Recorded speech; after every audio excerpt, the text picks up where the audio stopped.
Hello everyone, नमस्कार दोस्तों, स्वागत है आप सभी का आपके अपने यूट्यूब चैनल सॉफ्ट स्टडी पर। साथियों, इस वीडियो में मैं आपके लिए लेकर आया हूं क्लास 12 ज्योग्राफी का इंटरनेट द्वारा जारी मॉडल पेपर का सेट नंबर 1। तो सेट नंबर 1 के सभी प्रश्नों को हम लोग करने वाले हैं। बस आप लोग वीडियो को अंत तक देखिएगा, साथ ही इसे अपने दोस्तों के साथ भी शेयर कीजिएगा। आपको पता ही है कि मॉडल पेपर किसी भी एग्जामिनेशन के लिए कितना इंपॉर्टेंट होता है, खासकर आपके लिए तो ये मॉडल पेपर अत्यंत महत्वपूर्ण है। तो सारे प्रश्नों को अटेम्प्ट करने का प्रयास करेंगे आप लोग। देखिए, पहला प्रश्न क्या कहता है। पहला प्रश्न है आपका कि डोवर पतन है। ऑप्शन है आपके पैकेट पतन, तैल पतन, सवारी पतन या नौसेना पतन। तो चार ऑप्शंस आपके रहते हैं एग्जामिनेशन में, जिसमें से कि आपका एक सही आंसर हो जाएगा। तो ध्यान दीजिएगा, डोवर पतन की अगर मैं बात करूं तो डोवर पतन को फेरी पतन के नाम से भी जाना जाता है, और यह जो पतन होता है विशेष रूप से छोटी दूरियों पर स्थित होता है, इसलिए इसे पैकेट पतन के नाम से भी जाना जाता है। यानी कि ऑप्शन ए आपके सही जवाब हो जाएंगे। क्लियर, याद रखिएगा। और डोवर पतन कहाँ में है? तो इंग्लैंड में है। ध्यान दीजिएगा, डोवर पतन कहाँ में है? इंग्लैंड में है। और फ्रांस के कैलाइस में भी आपके डोवर पतन देखने के लिए मिल जाता है। अगला देखिएगा, सेकंड नंबर प्रश्न आपका है कि निम्न में से कौन धार्मिक नगर नहीं है। सेकंड नंबर प्रश्न आप देखेंगे तो ऑप्शन है मक्का, धार्मिक नगर है, वाराणसी, जगन्नाथपुरी। तो ये तीनों के तीनों धार्मिक नगर है। सही आंसर आपका मुंबई हो जाएगा। मुंबई जो है वो धार्मिक नगर नहीं है। नेक्स्ट प्रश्न आप देखिए, भारत का विशालतम धार्मिक समूह है, हिंदू, मुस्लिम, ईसाई या सिख। तो सबसे ज्यादा भारत में कौन धर्म के लोग रहते हैं? तो सबसे ज्यादा हिंदू धर्म के लोग रहते हैं। सही आंसर आपका ऑप्शन ए हो जाएगा। अगला प्रश्न आप देखोगे, प्रश्न कहता है कि भारत में प्रथम जनगणना कब हुई? तो 1872 ईस्वी में पहली बार भारत में जनगणना हुई थी साथियों। फिर 5 नंबर आप देखोगे, निम्न राज्य में से किस राज्य में जनसंख्या घनत्व सर्वाधिक है? ऑप्शन आपके 4 हैं, पश्चिम बंगाल, बिहार, केरल और पंजाब। सही आंसर आपका बिहार हो जाएगा। जनसंख्या घनत्व की बात करें तो सबसे ज्यादा जनसंख्या घनत्व तो भारत के किस राज्य में है? तो बिहार आपके सही जवाब हो जाएंगे। अगला प्रश्न आप देखोगे, 6 नंबर प्रश्न है कि निम्न नगरों में से कौन नवीन पुष्प कहलाता है? देखिए, थोड़ा सा आपको क्वेश्चंस का जो क्वालिटी है वो लो देखने के लिए मिल रहा होगा। क्यों? क्योंकि ये जो प्रश्न है डायरेक्टली मॉडल पेपर से मैंने इसका फोटो क्लिक करा है और यहाँ पर आपके समक्ष इसको प्रेजेंट कर दिया है। क्लियर? तो आपको हर एक सब्जेक्ट के 5-5 सेट देखने के लिए मिलेंगे।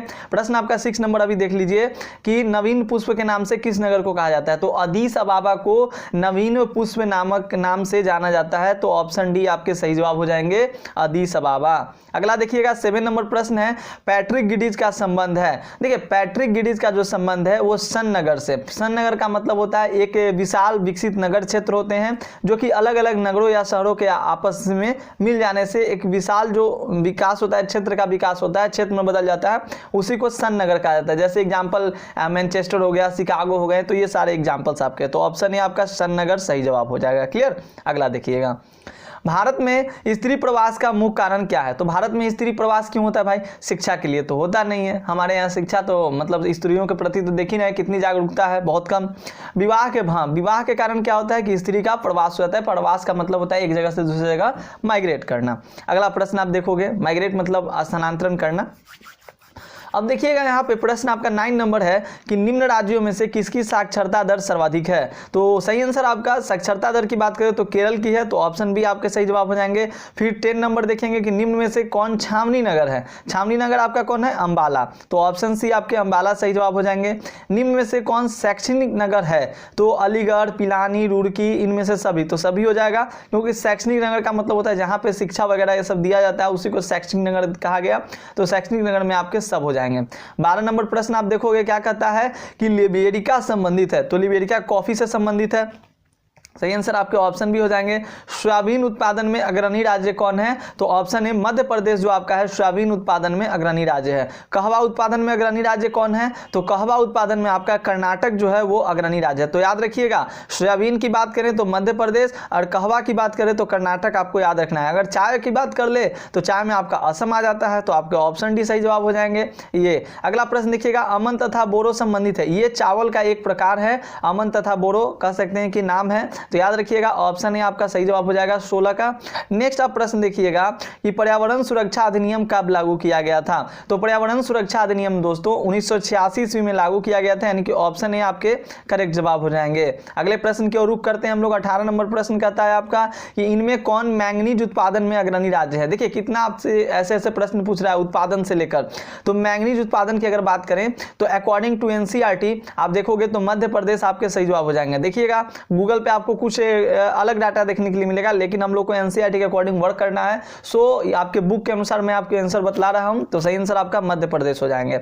अगला प्रश्न देखिएगा, काकड़ा पार किस राज्य में स्थित है? काकड़ा पार जो है आपका गुजरात में स्थित है। कहां में? Option A Gujarat. नरोड़ा प्रसिद्ध है, तो आपको पता है नरोड़ा नाभिकीय ऊर्जा के लिए प्रसिद्ध है, तो सही आंसर आपका ऑप्शन सी हो जाएगा, नाभिकीय ऊर्जा। नेक्स्ट प्रश्न आप देखोगे, इनमें से कौन थोरियम उत्पादन में अग्रणी राज्य है? ऑप्शन है झारखंड, पंजाब, केरल और महाराष्ट्र। सही जवाब हो जाएगा ऑप्शन सी केरल। याद रखिएगा थोरियम जो है वो केरल के तटीय क्षेत्र की पुलिन बीच की बालू में मोनाजाइट और इल्मेनाइट जो होता है उससे प्राप्त किया जाता है, तो याद रखिएगा। और थोरियम का जो बेसिकली उपयोग जो होता है वो विस्फोटक सामग्री बनाने में किया जाता है दोस्तों। सही आंसर आपके ऑप्शन सी केरल हो जाएंगे। अगला देखिएगा 22 नंबर क्या है कि मुंबई हाई क्या है? तो ये पेट्रोलियम क्षेत्र है मुंबई हाई।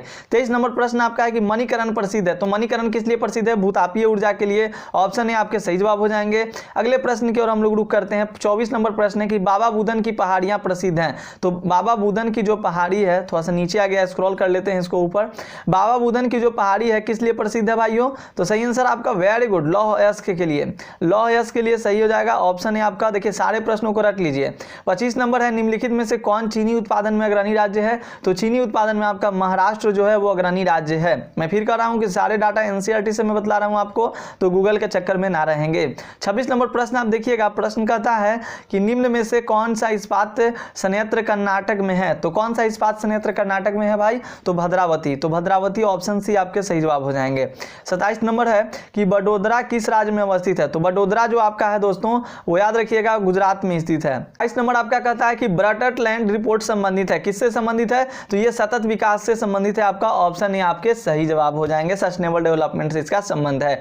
हरि के बांध किस राज्य में है? तो हरि के बांध जो है वो किस राज्य में है भाई? तो बिल्कुल राजस्थान आपके सही जवाब हो जाएंगे, ऑप्शन ए। भारत में पहली रेल किस मार्ग पर चली थी? तो पहली बार भारत में जो रेल थी वो मुंबई से थाने की ओर चली थी, ऑप्शन ए आपके सही जवाब हो जाएंगे। 31 नंबर प्रश्न कहता है आपका कि भारत में वायु परिवहन कब शुरू हुआ था? सही जवाब आपका हो जाएगा ऑप्शन बी 1911 ईस्वी में भारत में वायु परिवहन की शुरुआत हुई थी। अगला प्रश्न देखिएगा 32 नंबर, उत्तर दक्षिण गलियारा जोड़ता है। सही आंसर आपका हो जाएगा। देखिए ऑप्शंस को देखिए, सारे ऑप्शंस एक जैसे ही लग रहे हैं। ऑप्शंस क्या हैं आपके कि श्रीनगर को जम्मू से, जम्मू को कन्याकुमारी से, दिल्ली को चेन्नई से, या श्रीनगर को कन्याकुमारी से। ध्यान रखिएगा ऑप्शन बी और ऑप्शन डी में बहुत लोग कंफ्यूज कर जाते हैं। सही आंसर आपका हो जाएगा श्रीनगर को कन्याकुमारी से, क्योंकि जम्मू के श्रीनगर को, ठीक है, जम्मू के श्रीनगर से तमिलनाडु के कन्याकुमारी को जोड़ता है। तो जब तमिलनाडु का कन्याकुमारी जिक्र हो रहा है तो क्यों ना जम्मू का श्रीनगर ही ना जिक्र होना चाहिए। तो जम्मू को कन्याकुमारी ना लगाते हुए आप श्रीनगर को कन्याकुमारी से ऑप्शन डी को टिक करोगे। क्लियर।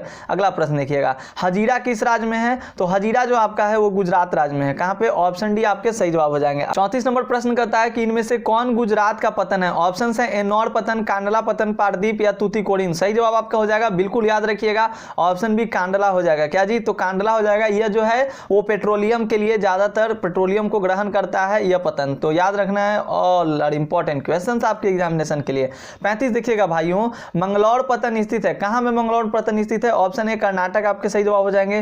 भारत के अधिकांश विदेशी व्यापार का वहन होता है, तो भारत में जो ज्यादातर जो विदेशी व्यापार का जो वहन होता है वो समुद्री मार्गों के द्वारा होता है, वायु मार्ग के द्वारा होता है, बट वायु मार्ग के द्वारा आपके भारी भारी जो सामान होते हैं उसका नहीं हो पाता है, इसलिए सही आंसर आपका समुद्री मार्ग हो जाएगा। नेक्स्ट प्रश्न है कि शहरी ध्रुव कोहरा किस प्रदूषण से संबंधित है? वायु प्रदूषण से संबंधित है, ऑप्शन बी आपके सही जवाब हो जाएंगे। नेक्स्ट आप देखिएगा, प्रश्न कहता है कि हीराकुंड परियोजना किस नदी पर स्थित है? तो हीराकुंड महानदी पर स्थित है। अच्छा सा प्रश्न है। अगला प्रश्न आप लोग देख लेंगे 39 नंबर प्रश्न क्या कहता है कि निम्नलिखित में से कौन भारत का सूखा प्रवण राज्य है? प्रश्न को देखिएगा, कौन जो है वो भारत का सूखा प्रवण राज्य है? सही आंसर आपका ऑप्शन सी गुजरात हो जाएगा। मक्का की पेटी कहां में है? तो संयुक्त राज्य अमेरिका में है। अच्छा प्रश्न है जी। रुको और जान निश्चयवाद का दूसरा नाम क्या था? तो इसका नौ निश्चयवाद भी नाम था, तो 41 का आपका ऑप्शन सी हो जाएगा सही जवाब। निम्न में कौन सामाजिक भूगोल की उपशाखा नहीं है? तो सामाजिक भूगोल की उपशाखा की अगर हम लोग बात करें तो संसाधन भूगोल हो जाएगा, क्योंकि ये आर्थिक भूगोल की उपशाखा है, तो इसलिए कह सकते हैं कि ये सामाजिक भूगोल की उपशाखा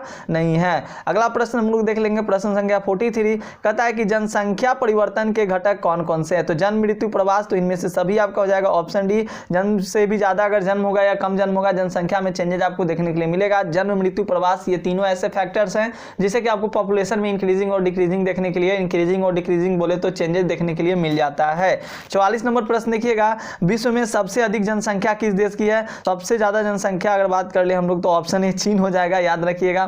फिर अगला प्रश्न आप देखिए बताइए इनमें से विकास का संबंध किससे है? तो विकास का संबंध किससे? गुणात्मक परिवर्तन से, ऋणात्मक परिवर्तन से, धनात्मक से, या इनमें से कोई नहीं? तो सही आंसर क्या हो जाएगा भाई? विकास का परिवर्तन किससे? गुणात्मक परिवर्तन से। तो ऑप्शन ए आपके बिल्कुल सही जवाब हो जाएंगे, गुणात्मक परिवर्तन। प्रथम मानव विकास प्रतिवेदन कब प्रकाशित हुआ था? Human development index. तो प्रथम जो हुआ था प्रतिपादन हुआ था 1990 ईस्वी में। निम्न में से कौन तृतीयक आर्थिक क्रियाकलाप से संबंधित है? तृतीयक आर्थिक क्रियाकलाप में आपका सेवाएं होता है। सेवाएं जो प्रदान की जाती है वो टर्सरी एक्टिविटीज में आपकी आती है। अगला देखिएगा, इनमें कौन पंचम क्रियाकलाप से संबंधित है? सही आंसर आपका ऑप्शन डी हो जाएगा, इनमें से सभी। विशेषज्ञ, निर्णयकर्ता, परामर्शदाता, ये सब आपके पंचम क्रियाकलाप से संबंधित है।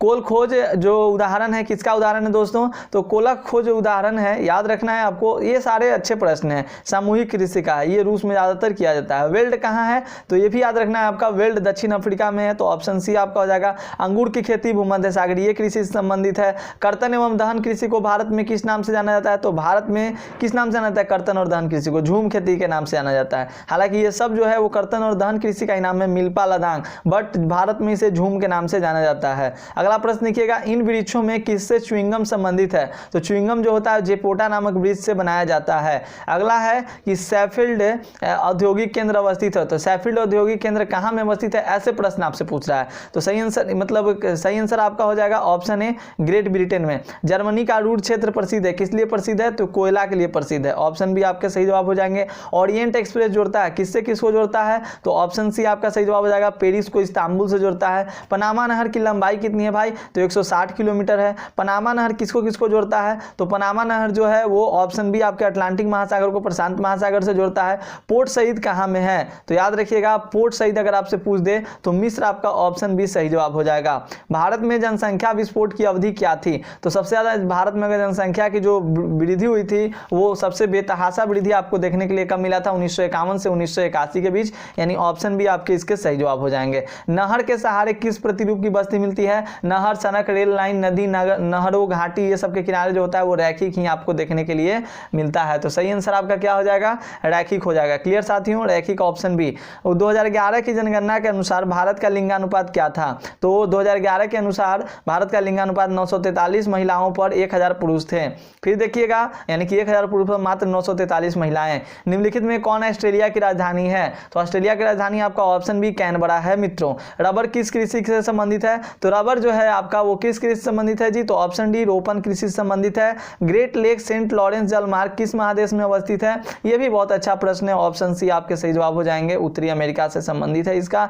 दक्षिण अमेरिका में कौन ओपेक का सदस्य है? ऑप्शन से ब्राजील, चिली, वेनेजुएला और पीरी। तो सही आंसर आपका ऑप्शन सी हो जाएगा, वेनेजुएला। क्लियर। निम्नलिखित में कौन एक नगरीय समस्या है? तो नगरीय समस्या में सब कुछ हो जाता है, मलिन बस्ती, पेयजल की कमी, वायु प्रदूषण। तो ऑप्शन डी आपके सही जवाब हो जाएंगे। मेफिन्स किस नदी के किनारे स्थित है? सही आंसर आपका ऑप्शन बी हो जाएगा, मिसिसिपी आपके सही जवाब हो जाएंगे। 69 नंबर प्रश्न है, second last question of this class. Kalahari मरुस्थल अवस्थित है। तो कालाहारी मरुस्थल जो है मित्रों ऑप्शन बी अफ्रीका में अवस्थित है। और लास्ट 70 नंबर, मणिपुर की राजधानी है। तो मणिपुर की राजधानी इम्फाल हो जाएगा, यानी ऑप्शन बी आपके सही जवाब हो जाएंगे। तो इस तरह से बहुत ही कम समय में मैंने आपको एक सेट कराने का प्रयास किया। तो उम्मीद करता हूं आपको वीडियो अच्छी लगी हो। वीडियो अच्छी लगी तो जरूर से जरूर अपना एक प्यारा सा कमेंट देंगे। साथ ही साथ आपको प्रश्न कैसे लगे, आपको वीडियो कैसी लगी, अपना रिव्यू जरूर से जरूर देंगे। और वीडियो को लाइक भी कर दीजिएगा, अपने दोस्तों के साथ शेयर भी कर दीजिएगा। और इसी तरह से हमारे साथ जुड़े रहिए, बने रहिए, क्योंकि आप हैं तो हम हैं। मिलते हैं दोस्तों हम लोग अगले क्लास में। तब तक के लिए धन्यवाद। जय हिंद, जय भारत।